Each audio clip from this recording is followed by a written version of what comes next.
नमस्कार किसान भाइयों, एमडी किसान पॉइंट यूट्यूब चैनल में आपका स्वागत है। सरकार के फैसले के बाद क्या गेहूं के बाज़ार में आएगी तेज़ी? आने वाले दिनों में गेहूं के भाव कितने और बढ़ सकते हैं?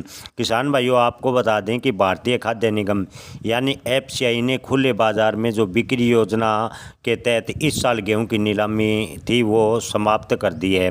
जी हाँ किसान भाइयों, आपको बता दें कि सरकार ने इस सप्ताह जो शुक्रवार को साप्ताहिक नीलामी के लिए टेंडर निकाला जाता है, उसमें कोई नया टेंडर जारी नहीं किया है।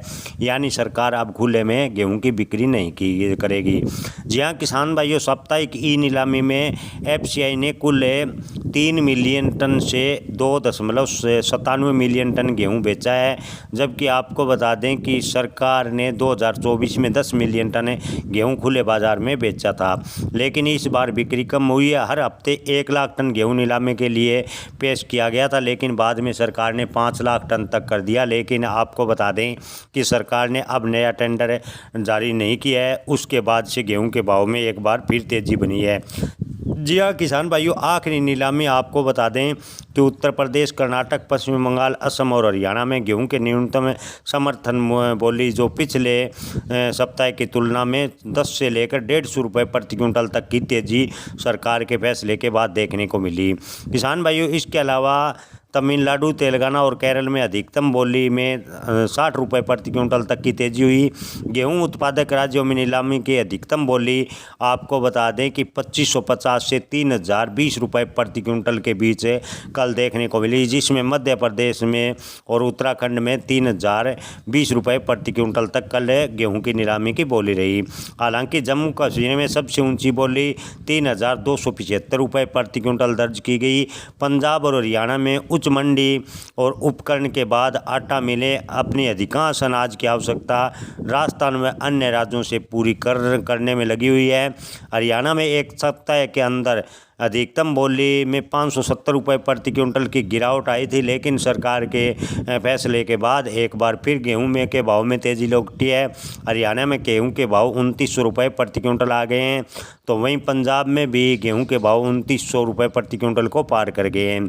बिहार की बात करें तो बिहार के बोली में कल मामूली 15 रुपये की बिहार राज्य में गेहूँ के भाव में गिरावट देखने को मिली और भाव 2960 रुपये प्रति क्विंटल के आसपास रहे। किसान भाइयों, ऐसे में बाजार में गेहूं की जो बढ़ती मांग है उसके कारण सरकार ने कंट्रोल करने को लेकर ई नीलामी शुरू की थी, लेकिन सरकार के द्वारा ई नीलामी बंद करने से गेहूं के भाव में 150 रुपये प्रति क्विंटल तक की तेज़ी बनी है। ऐसे में उम्मीद करते हैं कि आने वाले 10 या 15 दिनों तक गेहूं के भाव में थोड़ी बहुत तेज़ी और भी बन सकती है।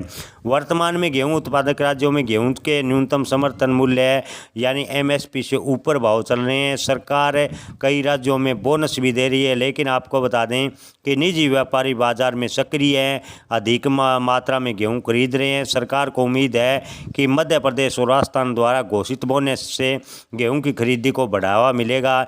लेकिन किसान भाइयों, आपको बता दें कि अगर गेहूं के भाव एमएसपी के आसपास भी रहे तो इस बार सरकार को गेहूं खरीदने में काफ़ी कठिनाई होगी, क्योंकि किसान जो सरकार के द्वारा जो सरकारी नीलामी है उस झंझट से मुक्त होना चाहते हैं। सरकार हालांकि आपको बता दें कि 48 घंटे के भीतर टेंडर यानी पैसे यानी वो किसानों के खाते में डालने की बात कही है, लेकिन आपको बता दें कि अगर एमएसपी के आसपास भी गेहूं के भाव रहे तो सरकार को इस बार गेहूं भी अधिक कम मिलेगा और गेहूं के भाव अच्छे खासे तेज़ हो सकते हैं। जी हाँ किसान भाइयों, आपको बता दें कि 2 दिनों से गेहूं के बाज़ार में तेज़ी देखने को मिल रही है। इन 2 दिनों में गेहूं के भाव दिल्ली में 200 रुपये बढ़े हैं, वापिस 3100 रुपये प्रति क्विंटल तक पहुँच गए हैं। आपको बता दें कि इससे के कारण मंडी आढ़तियों का मानना है कि अब अगले सप्ताह से गेहूं के भाव में यानी जैसे ही कल बाजार खुलेगा तो गेहूं के भाव में और भी थोड़ी बहुत तेज़ी बन सकती है। खासकर अगले 10 दिनों तक गेहूं के भाव तेज़ होंगे। उसके बाद नई गई गेहूं बाजार में आने से गेहूं के भाव पर दबाव बनेगा और गेहूं के भाव एमएसपी के आसपास यानी 2600-2700 रुपये प्रति क्विंटल के आसपास आने की उम्मीद है। धन्यवाद।